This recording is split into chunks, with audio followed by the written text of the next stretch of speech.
정태는 사례 하남 개봉현 출신으로 젊은 시절부터 꾀와 재치가 있었기에 영제 치하에서 나라가 점차 혼란스러워져 동난이 일어날 것을 미리 예측하여 은밀히 호걸들과 친분을 쌓았다고 합니다. 그리고 그의 집안은 부유하여 400경이나 되는 어마어마한 넓이의 밭을 가지고 있었으나 많은 수의 식객들을 거느리고 있었기 때문에 언제나 먹을 것이 부족하였다고 합니다. 하지만 그로 인해 드높은 명성을 가질 수 있었으니 손해는 아니었습니다. 그래서 조정에서는 뛰어난 명성을 가진 정태를 등용하려 했으나 정태는 응하지 않고 계속해서 거절을 하였는데 대장군 하진이 정치에 도움을 받기 위해 명사들을 등용하자 그제서야 관직에 올라 하진을 돕게 됩니다. 당시 환관들의 횡포가 극에 달하자 하진은 환관들을 제거할 마음을 먹고 병주목 동탁을 불러들여 도움을 받고자 하였는데 정태는 하진에게 동탁은 잔인한 데다 의로움이 없고 욕심이 끝이 없는 인물입니다. 만약 그가 조정에 들어와 큰 임무를 맡게 된다면 장차 자기 멋대로 흉악한 탐욕만을 부릴 것이니 필시 조정이 위기에 빠질 것입니다. 라고 말한 뒤 굳이 동탁을 부르지 않아도 충분히 환관들을 척살할 수 있으며 오히려 빨리 판단을 내리지 않고 우물쭈물하는 게 더 문제라고 지적합니다. 하지만 하진이 정태의 말을 받아들이지 않았기에 정태는 관직을 그만두고 떠나며 친했던 순유에게 하진을 보조하는 것은 참 힘든 일이요 라고 말했다 합니다. 환관의 역습을 받은 하진이 어이없이 죽어버렸고 이로 인해 낙양에 무혈 입성하게 된 동탁은 정권을 잡고 횡포를 일삼았는데 이 시기에 정태는 다시 복직한 것으로 보입니다. 복귀한 정태는 동탁의 밑에서 동탁을 수없이 엿먹였는데 하옹 등과 함께 동탁을 설득하여 도망친 원소가 발해 태수가 되도록 만들었고 원소가 반동탁 연합군을 일으킬 수 있도록 뒤에서 돕습니다. 그로 인해 반동탁 연합군이 골기하여 낙양으로 진군해 오자 동탁은 대소신료들을 모아놓고 반란군을 토벌하기 위해 대규모의 병사를 징집할 것이라고 말합니다.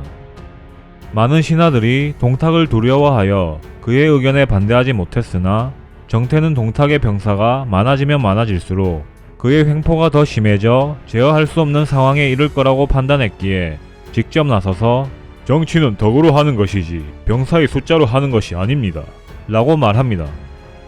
이에 동탁은 기분 나빠하며 경의 말에 따르면 나를 따르는 군사들은 아무 쓸모가 없다는 것이오 라고 대답합니다. 정태는 동탁이 겁났으나 다시 정신을 가다듬은 뒤 자신의 말은 병사들이 쓸모가 없다는 것이 아니라 대규모의 군대를 징집하여 출병할 이유가 없다는 것이었다고 말하며 10가지의 이유를 들어 동탁을 말로써 설득하려 합니다.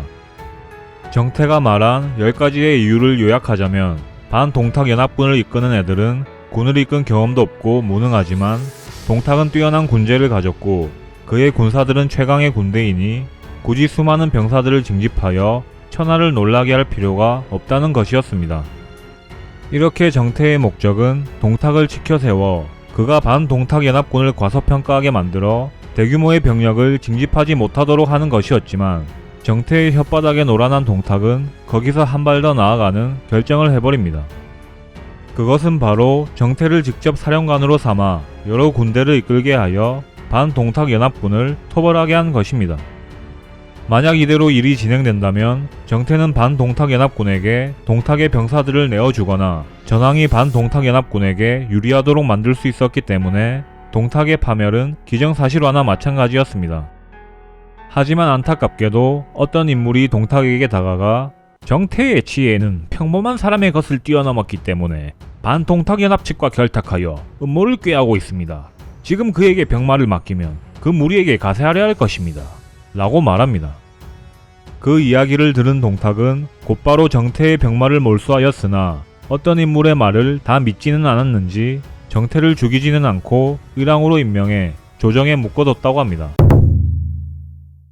이후 동탁은 장안으로 천도한 뒤에 더욱더 행패를 부렸고 엎친 데 덮친 격으로 기근까지 발생하여 수많은 백성들과 사대부들까지 목숨을 잃습니다. 이에 정태는 자신이 가지고 있던 자금을 풀어서 날마다 빈객들을 모아 구조해 주었기에 수많은 사람들이 살 수 있었다고 합니다. 결국 정태는 이 상황을 타개하기 위해선 동탁을 죽일 수밖에 없다고 생각해 순유의 주도 아래에서 하옹 등과 함께 동탁을 암살할 계획을 세웠으나 계획이 누설되어 하옹, 순유 등은 감옥에 갇혔고 정태는 탈출에 성공하여 동쪽으로 도주해 원술에게로 갑니다. 원술은 정태를 우대하고 그를 양조 자사에 제소하려 하였으나 정태는 관직에 오르기 전에 죽었으니 이때 그의 나이 41살이었습니다. 이상 삼국지 물열전 정태편 마치겠습니다. 재미있게 보셨다면 좋아요와 구독, 알림 설정 부탁드립니다. 감사합니다.